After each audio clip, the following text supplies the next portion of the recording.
let's talk about channels and channels that you, and I was very particular with how I worded this, channels that you should experiment with when it comes to creating demand, because every channel is not going to work for every B2B company or every B2B marketer. There's a time and a place for some of these, but what are some of those first channels that come to mind for you? I mean, it's like, hey, where are these people going to be searching for or looking for this type of thing? So, and then if you're still in the unaware, like you're still just trying to make people aware, it's just, where do your prospects hang out generally? You know what I mean? Like, where are they? In our lovely B2B world, you know, it's usually LinkedIn is always in there.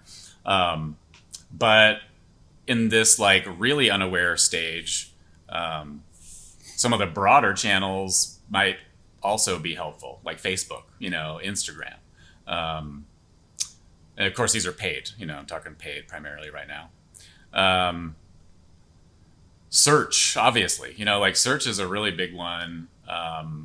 Usually in that, obviously, like the problem-aware stage, because they're searching for like things around their problem. But yeah, I mean, it could be any channel, but like the channel should be one where, you know, they can engage with something. You know, the more they can engage and like consume something within the channel and not have to like go from an ad to a site, you know what I mean, to consume it. So like the quicker you can get people to it, the better. So there's just some considerations, but like really any channel, any place where you know, where people are actually consuming things, consuming content, looking at things. I mean, shit, you could even do some in connected TV. You know what I mean? Like absolutely connected TV you could. So, lots of channels. I've talked mostly paid, but what do you got on like? Yeah, I'd probably go a different direction here, and I would think of what are the channels that are a little more of like a safe space, if you will. And I say safe space in a sense that, you know, you're not going to be hounded by a sales rep or somebody if you're not really actively looking just yet. So specifically communities, podcasts, you know, potentially events, depending on the event that you're interested in going to.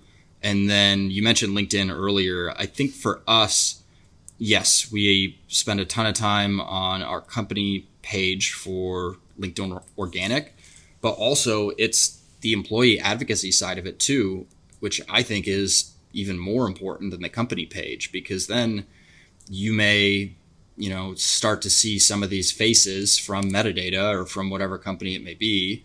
And those people who you're following and they're actively posting, they start to make you, you know, problem aware. And then as they're educating you about the problem, then they subtly start to introduce solutions like metadata, and you start to see it, you know, marketer to marketer or peer to peer.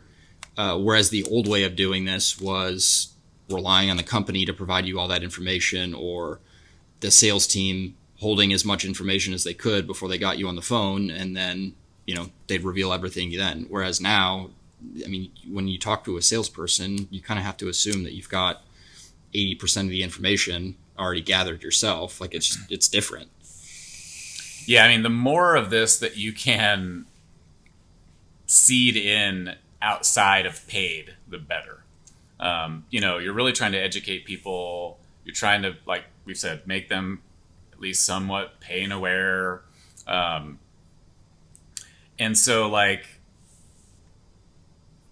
getting it, yeah, the connections, right? So if you can get people talking about it, and it's people that they trust, that's the holy grail, you know, like the social proof that we really want. But, and yeah, like you said, communities can potentially deliver that well.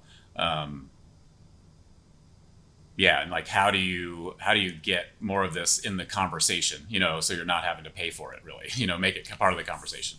Well, yes and no on your paid comment, because there are certain paid channels, and we'll get to capturing demand here in a second, that are straight up demand capture channels. But if you approach paid social in a non-direct response way, and you're marketing your category or trying to lead with value without actually promoting your company, you're ungating things, you're giving away a lot without asking for really anything just yet in return. I think paid social is perfect for creating demand. It's just you can't expect every single ad to be a direct response ad that then results in a demo. Exactly. Yeah. Yeah. And it's a good way to, your organic stuff, unless it goes super viral for some reason, and every once in a while you'll have something that like that. You're the same exact people are going to see it, because like it's the people that are following you. And you're going to get incremental gains on that. Your company page followers, like you said, people that are on LinkedIn from your company, posting, etc.